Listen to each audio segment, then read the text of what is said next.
Монгол улс маань уудам газар нутаг, онгон зэрлэг байгаль, ариун дагшин газар нутагтай. Эх орны маань өнцөг булан бүрт өргөн их боломж бий. Гол нь бид яаж ашиглах вэ гэдэг нь гол сэдв юм. Тэгвэл боломж дүүрэн Баян-Онгор аймаг бизнесмен болон шинийг эрэлхийлэгч эрхэмтэнд үүсээ дэлгэн хөрөнгө оруулагчдын чуулган зохион байгуулж байна.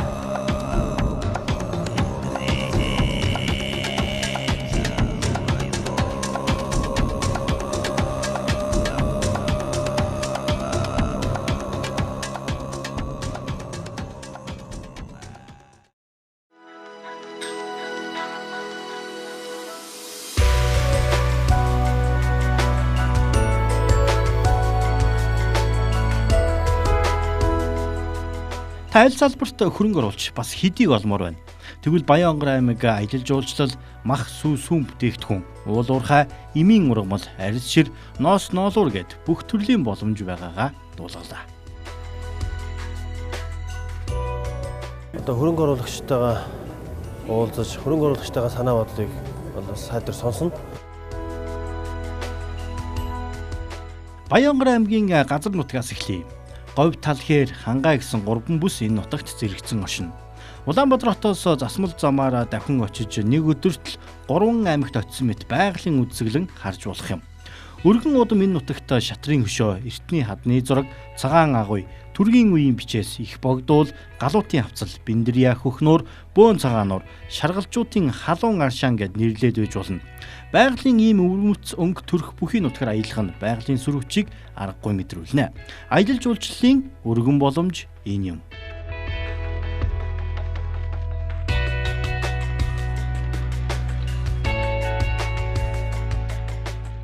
Говийнхоо тэр ховордсон амьтан одоо Мазалаа байгуулах амьдрах хүчнийг сайжруулах тэр орчимдоо одоо байгалийн хүрээлэн байгуулах тийм ээ.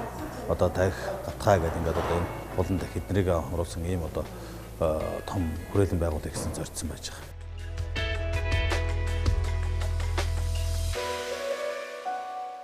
Дэлхийн хаанч байхгүй зөвхөн Баян-Онгор аймагт харж болох нэг амьтан байна. Энэ бол Мазалаа нэртэй говийн баавга. Бөмбөрцөг дээр 20 гаруй хүн байгаа баавгааны 14 дахь дид зүйл амьтан. Говийн их газарт хүрч говийн энэ амьтантай жуулчдыг уулзуулж болох юм.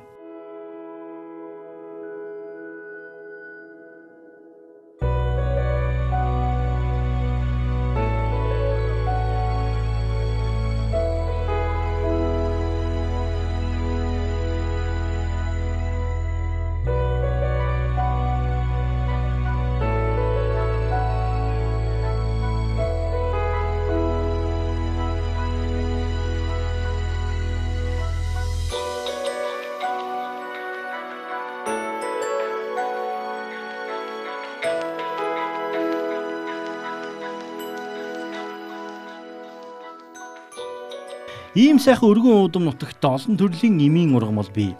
Уралын чихэр өвснөөс эхлээд дэлхийн дээр цөөн тааралдах ургамлуудаас хүртэх гэсэн гадныхан ёс тойлныг шүлсээ тусламжтай гэсэн. Хэдхнийг онцлие. Хятад Монголын нутагт ургаж байгаа Уралын чихэр өвс.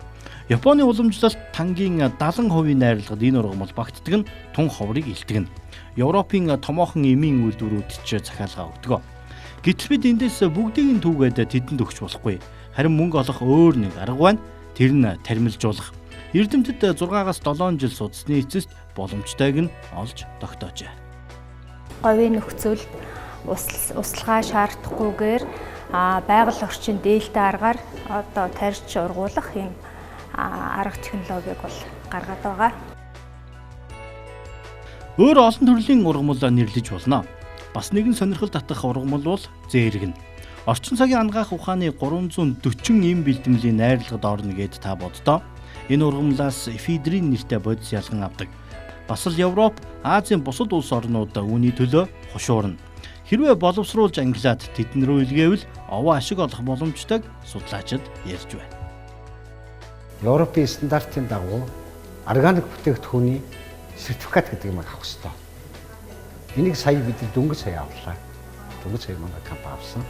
Энэ бүтээгдэхүүн энэ сертификатыг авснаар Европын холбооны бүх улс дээр нь Швейцар нэмэх нь 78 орн гэж. Энэ оронд одоо экспортлох үр харлан нэгдэж байгаа. Баян-Онгор аймгийн хөрснөөс ургаж байгаа ургамал нь хүртэл ийм их ашиг шимтэй.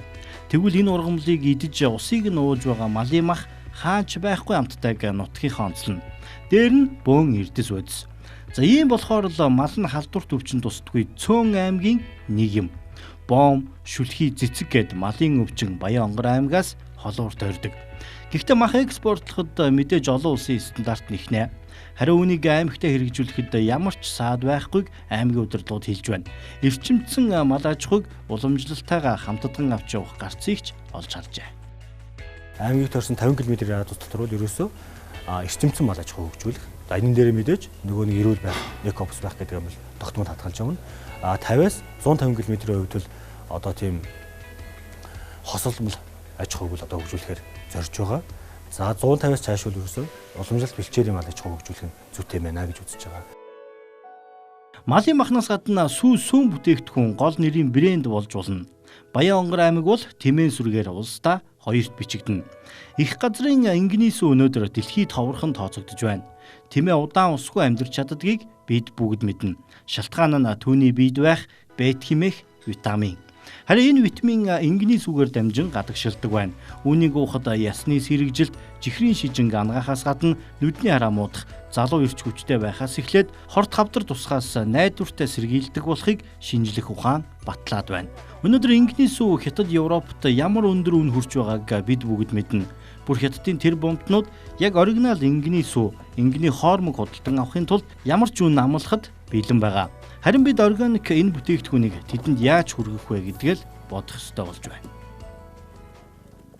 Одоо хятадын зах зээл рүү гарахад нэг бол одоо Монголынхаас 2-3 дэх хүнтэйгээр дор нь авчдаг. За энгийн сүү бол хүний эрүүл мэндэд тэр дотроо одоо сахарын өвчнийг гэдгээ нойр гүйдлийг ангаах олон талын өвчтөй болох одоо шинжлэх ухаанаар нотлогдоод байгаа. Энэ талаар бид өвөр Монголын эрдэмтэн журамчтай хамтран ажиллаж байна. Одоо олон улсын эрдэмтэнтэй хамтран ажиллаж энгийн сүүгээр одоо бүтээгдэхүүн боловсруулахын үйлдвэрийг бол манай хүнсний технологийн дэс сургалтаа бид ярьж байна. Ингээд технологийн шийдлнүүд байна. Төр засгийн дэмжлэг байна. Сүү боловсруулах.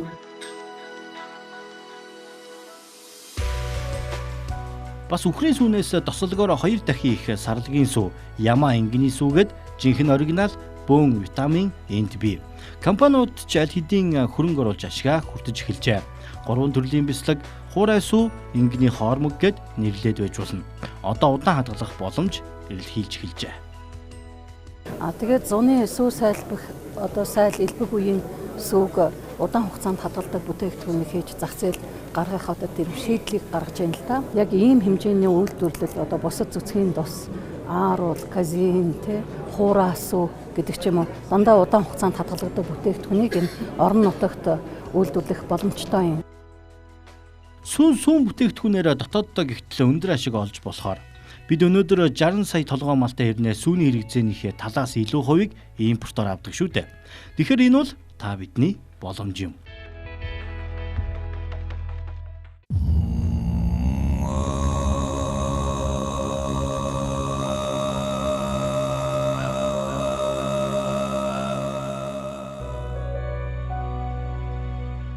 Малын түүхийд гэдэг хизээж үнэ алдахгүй дэлхийн хэрэглээ. Үүнд ч Баян онгор аймаг гар бие оролцох боломжтой. Ямаан тоо толгоогоор улсдаа тэргүүлдэг болохоор ашиг шимэнж тэр чинээгээрээ өснө. Цагаан ямааны ноолуур сарлагын хөврөөс эхлээд нэрлэхэд л хангалттай. Ноолуурын бүтээгдэхүүн бие дэвтэйхэн зөөлөнгээд дотоодын томоохон компаниуд ч захиалга өгч эхэлжээ. Бүх төрлийн хувцас, хүнжил, автомашины суудлын бүрээсгээд юу ч үйлдвэрлэж болно. Харин түүхийдээ боловсруулах, нэмэн өртөг шингээхэд аймаг болон төр засаг анхаарал хандуулах болсон байна. Дэлхийн зах зээлд олон хэмжээний одоо ноолуурын бүтээгдэхүүн цамц эхнээс 10,000-ыг дараа нь бол одоо 100,000, 500,000 хүртэл хөгжүүлээд авахар нэлээд томоохон дэлхийн томоохон брэнд компани болоод сонирхож байгаагаа илэрхийлж бид нар яриа хэлцээ явуулж байна. Тэгэхээр бол Баян онгорт ноолуурын үйлдвэрлэл хөгжөхөд бид засгийн газрын хөнгөлөлтөө зээл тусламж орон нутгийн таатай нөхцөл боломжоор хэмжих болцоотой. Энэ бол үйлдвэржилт 21-ийг үржих 100 гэсэн энэ хөтөлбөрийн хүрээнд Баян онгор аймагт эхний ээлжинд ноос ноолуурын үйлдвэрийг байгуулахаар одоо засаг газрын бодлогоо төрийн бодлогоор хэмжих. Хоньны нэхийгээр суудлын бүрээс хийвэл зөөлөн, бие дэвтэйхэн гэд давуу тал тунч олон. Америк нэгдсэн улсаас ч захиалга эрхэн нэмэгдэжээ. Боловсруулсан нэхий $200 үн хүрэх болсон байна. Боломж ийм өндөр байгаа учраас аймагт арьс шир боловсруулах үйлдвэр нэгджээ. Аймаг болон төр засгаас дэмжин хөнгөлөлттэй зээл ажлын байр бий болох боломж дэд үтцийн асуудлыг нь хамтран шийджээ. Гэвч энд нэг үйлдвэр хангалтгүй юм. Дахиад дэндүү өргөн зах зээл оршин байна.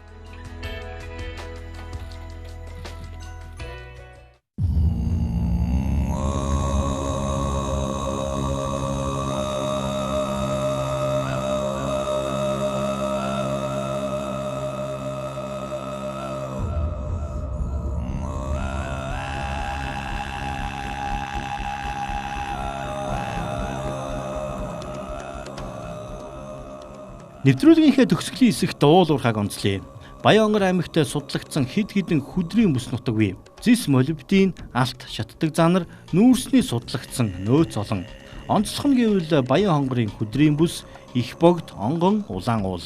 Өнөөдөр аймагт давс олборлох 4 нуур, 3 нүүрсний уурхай, 10 гаруй компани алт олборлож байна. Гэхдээ үүнээс томоохон хэмжээнд судлагдах байгалийн ариун баялаг байгааг газар нутгийн тогтоц харуулж байгааг мэрэгжилтнүүд хэлж байна.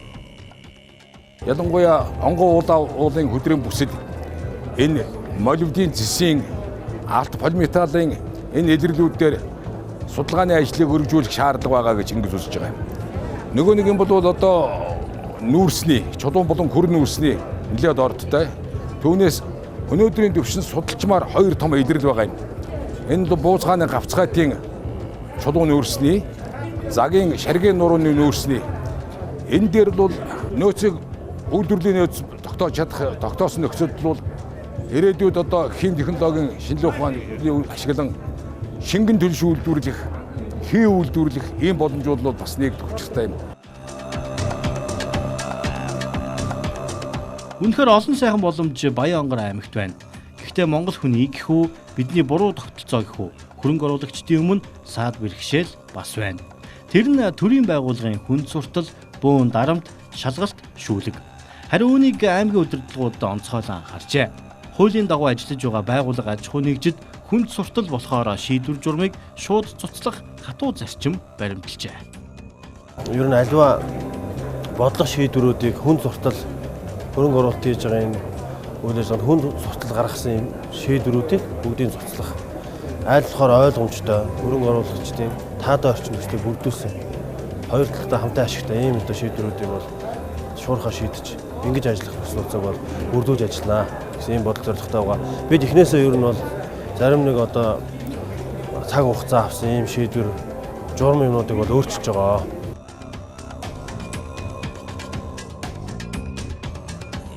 Нэвтрүүлгийн турш хамт байсанд баярлалаа. Хөрөнгө оруулагчдаа Баянгар аймагт тавтай морил.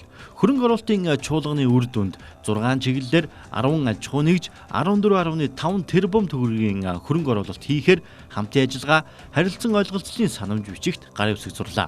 Санамж бичгийн хүрээнд мэргэсэн албан агч ажилтнуудын богино дунд урт хугацааны сургалт зохион байгуулж үйлдвэрлэлийн дадлага, шин технологи судлах, улмаар нэвтрүүлэх үе таалгач давхар нэгдлээ. Мөн Баянгар аймагт энтгэг Япон улсын төлөөлөгчид биечлэн зочлохоо илэрхийллээ. Хамтдаа хөгжиж, хамтдаа урагшилж, хамтдаа бүтээгч ард түмэн болох боломж бидэнд бүрэн дүүрэн байна.